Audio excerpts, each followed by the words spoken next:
We are going to discuss gas, liquid, chromatography.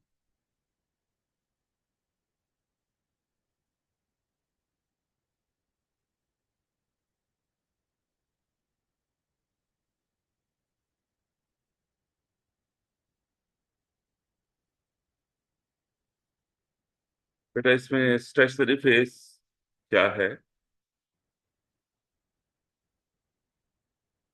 और mobile phase क्या है?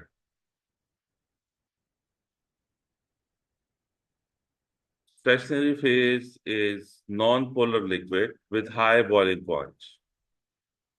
Non-polar liquid with high boiling point.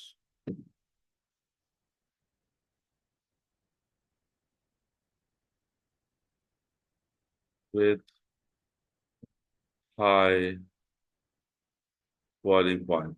बेटा इसकी example है long chain hydrocarbons.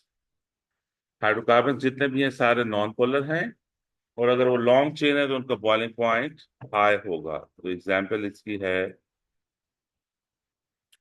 Long chain hydrocarbon.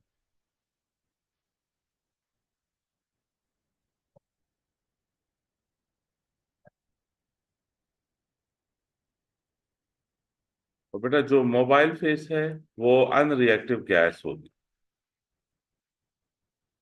Unreactive gas. और unreactive gas की बेटा एग्जाम्पल है, example of unreactive gas is helium या नियॉन या कोई भी नोबल गैस या नाइट्रोजन। ये बेटा एग्जाम्पल है। अब इसमें होगा क्या कि बेटा मैं आपको एक जनरल डायग्राम बताऊं तो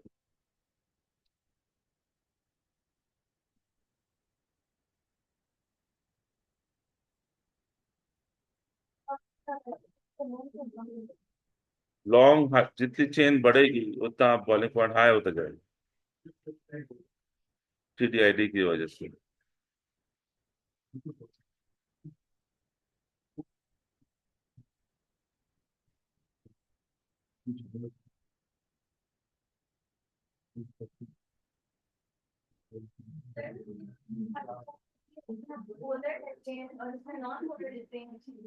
sorry,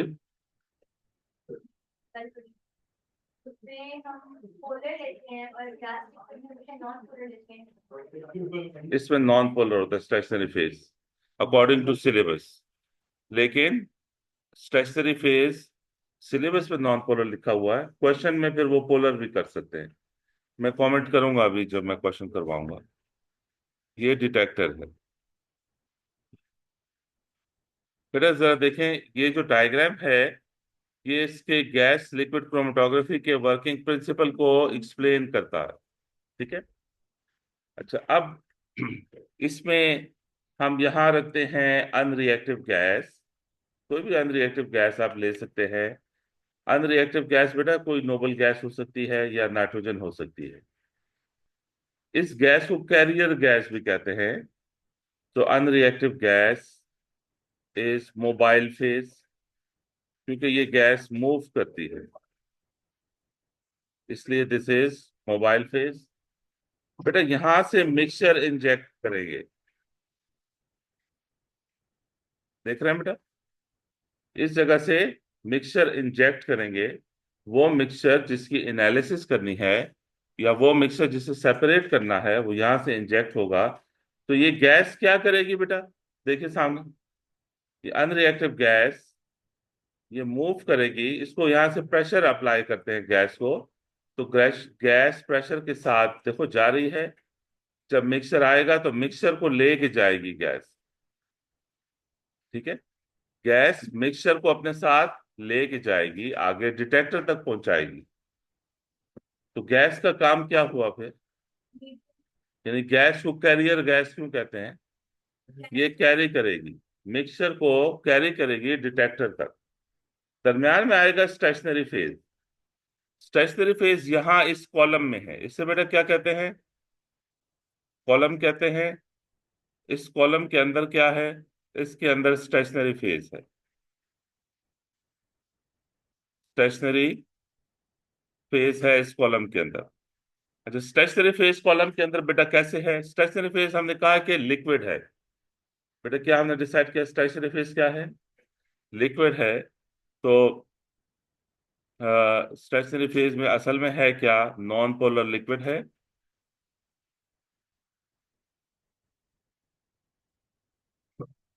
liquid on solid support, solid support पे नॉन पोलर लिक्विड है। यहां सारा नॉन पोलर लिक्विड है, तो मिक्सचर ने उस नॉन पोलर लिक्विड से गुजर के जाना है डिटेक्टर तक। डिटेक्टर फिर आइडेंटिफाई करेगा कि कौन सा पार्टिकल है।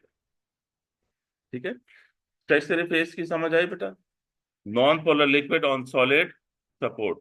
देखें थोड़ा सा, बेटा मैं ये समझा रहा हूँ, जरा देखें।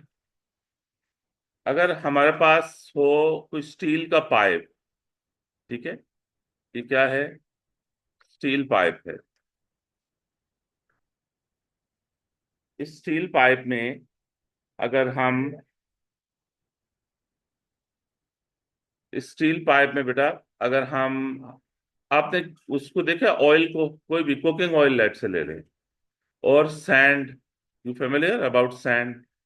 तो ऑयल और सैंड को जब आप मिक्स करेंगे तो आपके पास एक पेस्ट सा बनेगा कि नहीं। जहन में लाएं, सैंड और ऑयल को मिक्स कर दें, एक पेस्ट बनेगा। उसको फिल कर दें इसमें, इस पाइप को, स्टील के पाइप को फिल कर दें इस ऑयल और सैंड से। सैंड का रोल क्या है, सैंड सॉलिड सपोर्ट है कि नहीं बेटा। और ऑयल नॉन पोलर होता, तो ऑयल हमारा स्टेशनरी फेज है। तो जब ऑयल एंड सैंड का एक मिक्सचर बनेगा तो वो पोरस होगा कि नहीं होगा, क्या होगा बेटा, ये मिक्सचर पोरस होगा, पोर्स होंगे उसमें। आप इमेजिन करें ऑयल एंड सैंड के मिक्सचर को, और उसको एक पाइप में आप उसको प्लेस कर दें इस मिक्सचर को, तो पोर्स डेवलप होंगे कि नहीं। तो फिर जब आप किसी गैस को प्रेशर करेंगे तो गैस गुजर सकेगी इससे। ठीक हुआ, आगे। सॉलिड सपोर्ट ना लगाते तो बेटा लिक्विड से गैस गुजरेगी कैसे, सिर्फ अगर लिक्विड हो तो गैस कैसे गुजरेगी। गैस तो या तो वो पाइप डिनेचर हो जाएगा, क्योंकि गैस जो लिक्विड है वो तो नॉन कंप्रेसिबल है। जब ऑयल को सैंड में मिक्स करते हैं तो पोर्स बनती हैं, फिर उस पोर से गैस गुजर जाती है। खाली लिक्विड से गैस गुजारना इशू है, समझ आई। लिक्विड से गैस नहीं गुजरती, जब उसको सॉलिड में, सैंड में मिक्स करेंगे तो तब फिर गैस गुजरेगी। तो इस तरह की सिचुएशन है बेटा यहाँ पे। ये जो स्टेशनरी फेज है ना, ये सारा इधर जो जो नॉन पोलर लिक्विड है उसको SiO2 के साथ मिक्सचर बना के यहाँ फिल कर देते हैं, ये स्टेशनरी फेज होता है। तो फिर ये पीछे से गैस आ रही है, बेटा देखें जरा, सुने फिर लिखें। यहाँ से ये गैस आ रही है बेटा, अनरिएक्टिव गैस। ये गैस मिक्सचर को लेके जाएगी, डिटेक्टर तक पहुंचाएगी। डिटेक्टर मेजर करेगा रिटेंशन टाइम, क्या मेजर करेगा, retention time. Now, retention time is time taken by the component to reach detector from point of injection. What is the retention time? Time taken by component to reach detector from injection point. तो gas liquid chromatography में हम particle को identify करते हैं from there retention time. जो पिछली chromatography थी TLC, उसमें पार्टिकल आइडेंटिफाई करते थे RF वैल्यू से, लेकिन GLC में हम पार्टिकल को आइडेंटिफाई करेंगे on the basis of retention time. Retention time क्या है, time taken by component to reach detector from point of injection. अब यहां पे टेक्निकल पॉइंट आ रहा है बेटा, सुने, सुने बेटा गौर से। ये नॉन पोलर है ना स्टेशनरी फेज, स्टेशनरी फेज क्या है, नॉन पोलर है। So the component which is non polar will be soluble in stationary phase and will reach detector late. जो कंपोनेंट नॉन पोलर होगा वो इस नॉन पोलर सॉल्वेंट में, नॉन पोलर स्टेशनरी फेज में dissolve हो जाएगा। जो डिसॉल्व हो जाएगा वो देर से पहुंचेगा, उसका रिटेंशन टाइम ग्रेटर होगा। और जो पोलर कंपोनेंट है, पोलर की सॉल्युबिलिटी नॉन पोलर में कम होगी, तो polar components will reach quickly, तो उनका रिटेंशन टाइम कम होगा। दस मिक्सचर विल बी सेपरेटेड, कोई जल्दी पहुंचेगा, कोई देर से पहुंचेगा, based on their solubility. Peak होगी ये बात? नहीं पिक हुई ना, इसलिए बेटा फोकस करे, जस्ट फोकस हियर।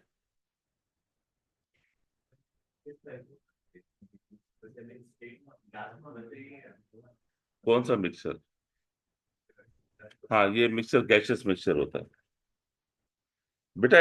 यहाँ पे स्टेशनरी फेज में क्या पड़ा हुआ? नॉन पोलर लिक्विड है स्टेशनरी फेज। और कल एक रूल बताया था, like dissolve like. Non polar में कौन सा कंपोनेंट ज्यादा सॉल्युबल होगा? तो मिक्सचर में जो नॉन पोलर कंपोनेंट होगा वो डिसॉल्व हो जाएगा, तो वो देर से फिर पहुंचेगा ना। गैस आके मिक्सचर को लेके जा रही है डिटेक्टर तक, तो जो कंपोनेंट ज्यादा सॉल्युबल होंगे उनका डिटेक्टर तक पहुंचना जल्दी होगा या देर से होगा? वो देर से पहुंचेंगे तो उनका रिटेंशन टाइम ज्यादा होगा। जो कंपोनेंट पोलर होंगे वो जल्दी डिटेक्टर तक पहुंचेंगे। क्यों? क्योंकि उनकी सॉल्युबिलिटी कम है, वो कम सॉल्युबल होंगे, पीछे से गैस प्रेशर लगा रही है, उनको लेके जा रही है, तो गैस उनको जल्दी पहुंचा देगी।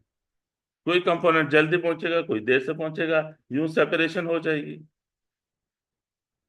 समझ आई? तो वही सेपरेशन प्रिंसिपल रिलेटिव सॉल्युबिलिटी है जी।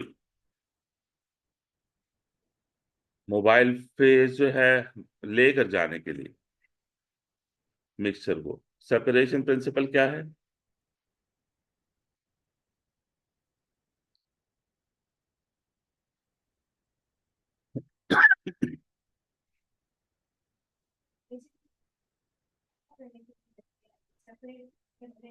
सेपरेट करके फिर वो आइडेंटिफाई करता है डिटेक्टर कि क्या क्या था मिक्सचर के अंदर। क्या करने के लिए बेटा? उसके तो बहुत सी एप्लीकेशंस हैं। ये ब्लड सैंपल एनालिसिस करता है, डॉप टेस्ट, जो कि एथलीट्स होते हैं जो इलीगल मेडिसिन खाते हैं अपनी परफॉर्मेंस को एनहांस करने के लिए, उनका डॉप टेस्ट होता है, वो जीएलसी पे करते हैं। ब्लड सैंपल या यूरिन सैंपल के एनालिसिस होते हैं, फूड एनालिसिस होते हैं।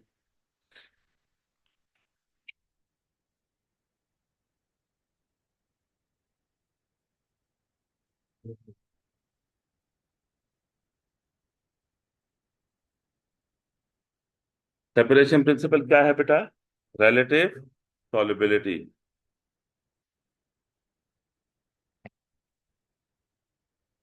बेटा लिख लें तो बताएं। लिख लिया सारा? बेटा फिर ये भी लिख लें, retention time,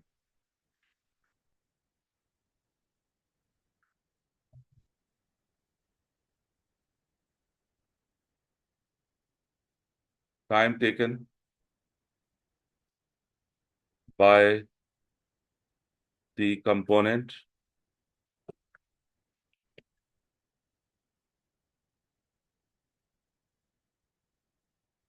to reach detector from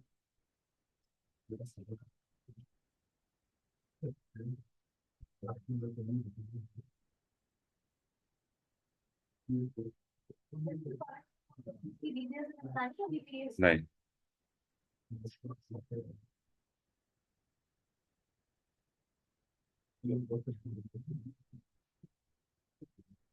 Time taken by the component to reach detector from point of injection is retention time. So beta, particles या components are identified on the basis of their retention time.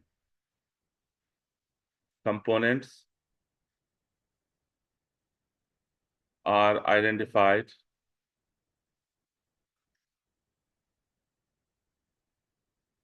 on the basis of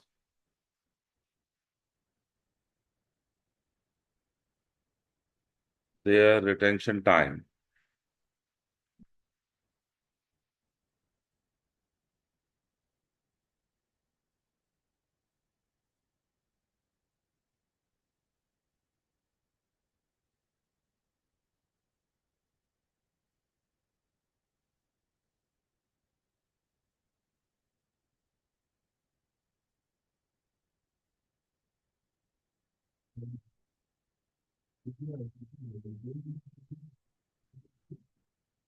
ठीक है बेटा, जाओ मैं आगे।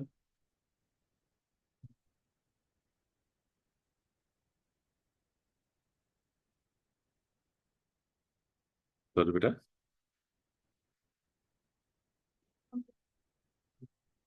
Principal तो ये है, रिलेटिव सॉलिबिलिटी कल एक्सप्लेन किया था।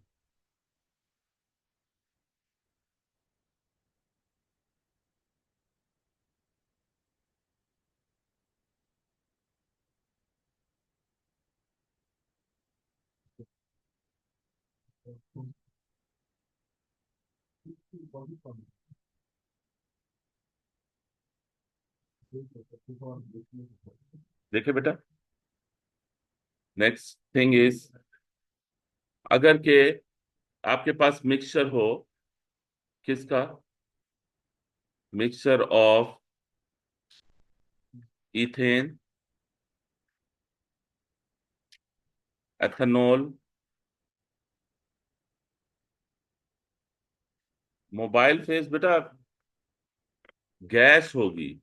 Mobile face is unreactive gas, ये मैंने यहां पे बताया है कि mobile face will be unreactive gas, जो कि हीलियम हो सकती है, नियॉन हो सकती है, आर्गॉन हो सकती है, नाइट्रोजन हो सकती है।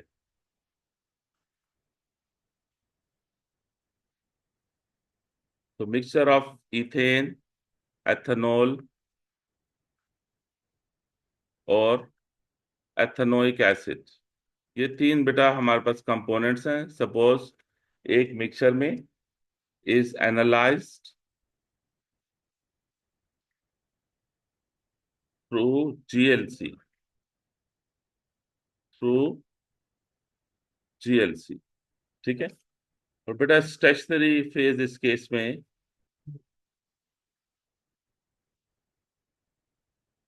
Stationary phase is non polar liquid.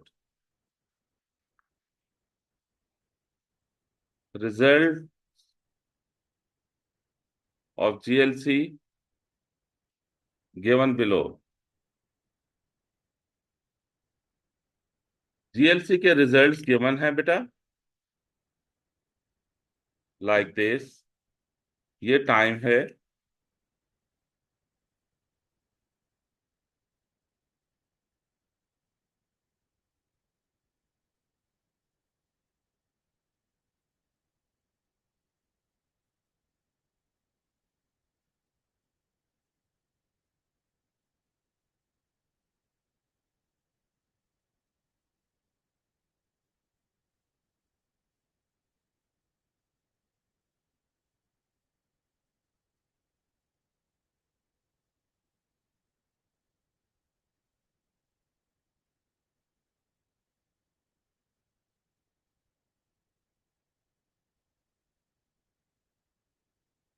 अच्छा। बेटा इसमें एक और कॉन्सेप्ट है, और वो कॉन्सेप्ट ये है कि जो एरिया ऑफ द पीक है वो कॉन्सेंट्रेशन बताएगी।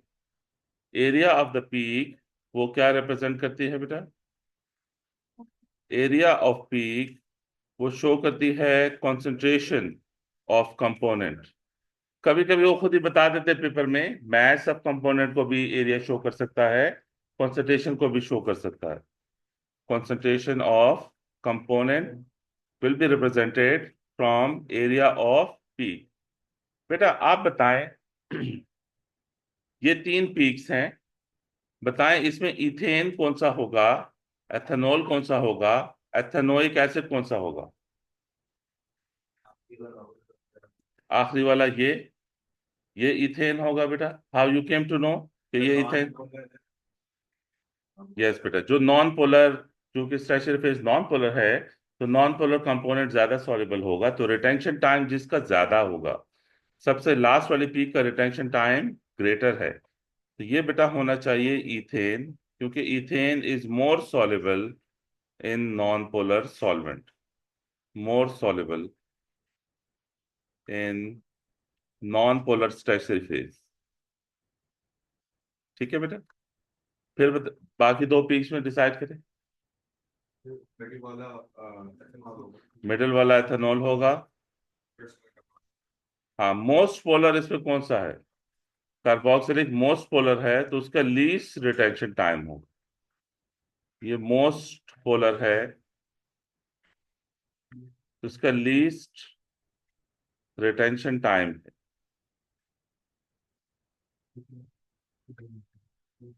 ठीक है। अच्छा, अब बेटा बताएं कि अगर आपको बोले कि कंसंट्रेशन ऑफ एथेनॉल मेजर करें, तो एथेनॉल की कंसंट्रेशन कैसे मेजर करेंगे? Area of ethanol peak. तो एरिया ऑफ एथेनॉल पीक कैसे निकलेगा? एरिया ऑफ एथेनॉल पीक क्या बनेगा बेटा? 1/2 length into 1/2 width into height ना। 1/2 width into height. Area of triangle कैसे निकालते हैं बेटा?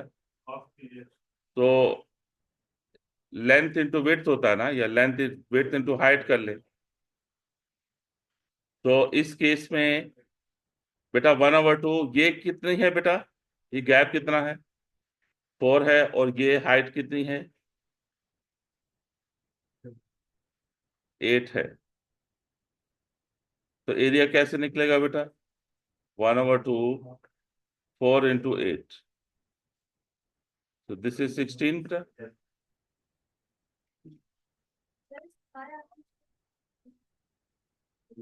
वाई एक्सिस पे बस नंबर्स हैं, ओके, जो कि एरिया को डिटरमिन कर सके।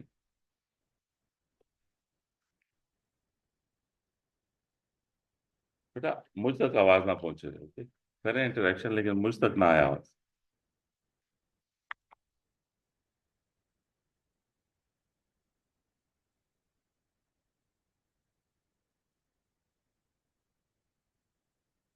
जी बेटा, सबको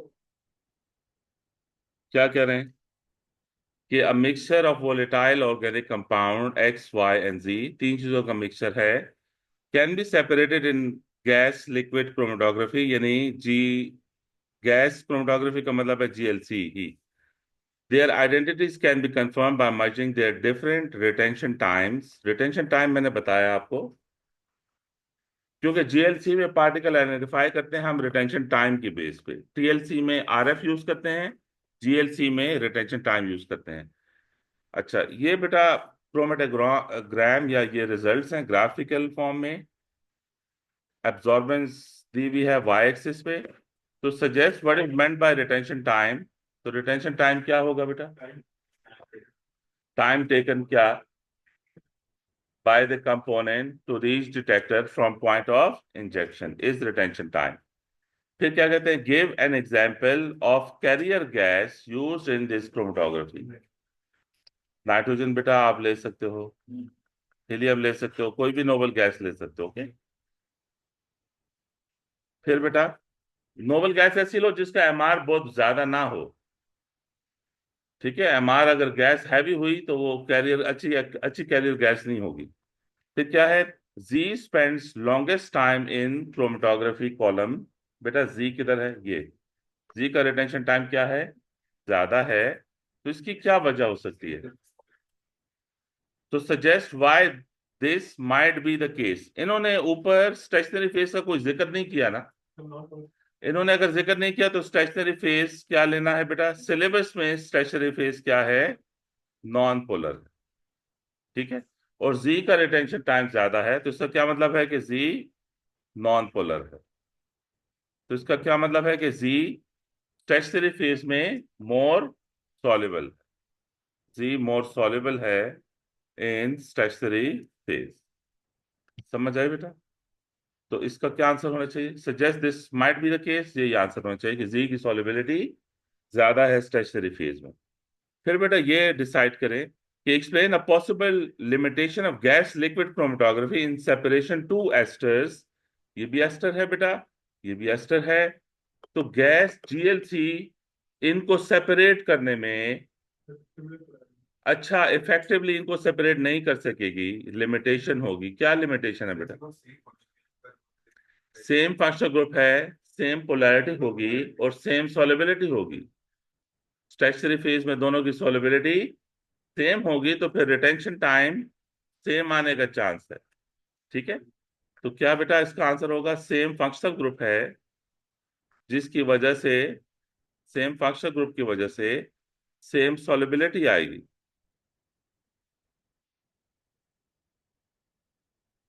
हाँ आप खुद बताएं ना, इसका आंसर तो आप करें। फंक्शनल ग्रुप अगर सेम दोनों एस्टर हैं तो पोलैरिटी एक जैसी होगी। तो हम पोलर की बेस पे डिसाइड कर रहे थे कि कौन सा सॉल्युबल होगा ज्यादा, कौन सा कम सॉल्युबल होगा। सेम सॉल्युबिलिटी तो सेम रिटेंशन टाइम आएगा। बेटा इसका क्या आंसर है?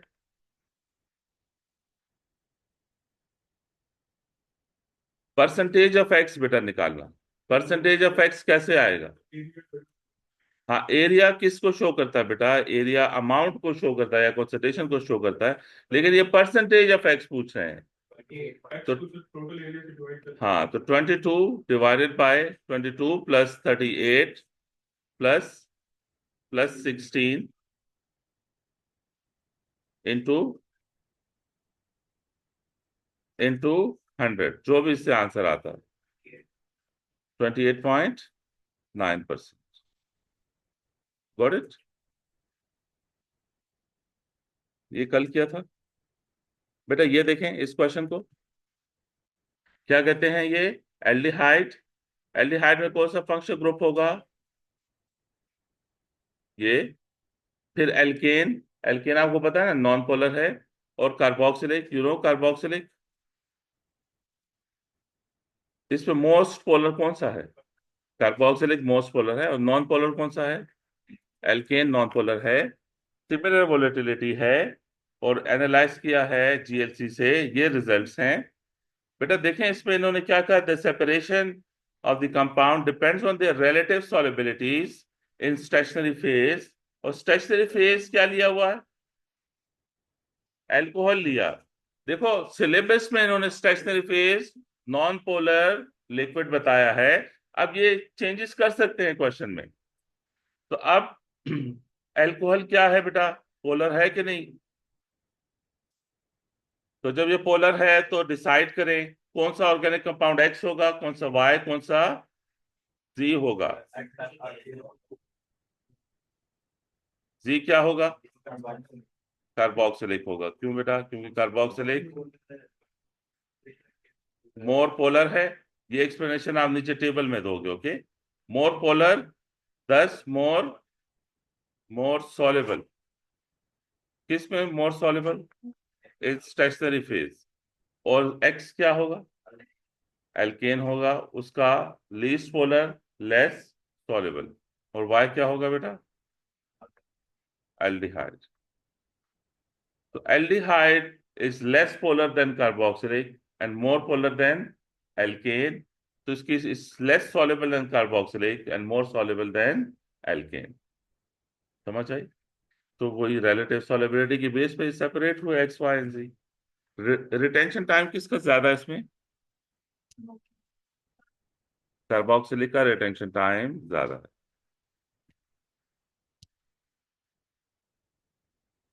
बेटा फिर ये क्या कह रहे हैं? A student calculates the area underneath these three peaks। ये एरिया इन्होंने खुद कैलकुलेट किया हुआ, ओके। अगर आपको एरिया कैलकुलेट करना पड़े तो आप किस तरह बेटा एरिया कैलकुलेट करोगे? हाँ, 1/2 इंटू बेस इंटू हाइट। अगर आपको कैलकुलेट करना पड़े तो इस फॉर्मूला से करना। ये एरिया दिया क्या बेटा? फिर वही पूछ रहे हैं, परसेंटेज मिक्सचर बाय सी। तो क्या करना है बेटा? 47 डिवाइडेड बाय टोटल इंटू 100, इससे जो भी आंसर आता है।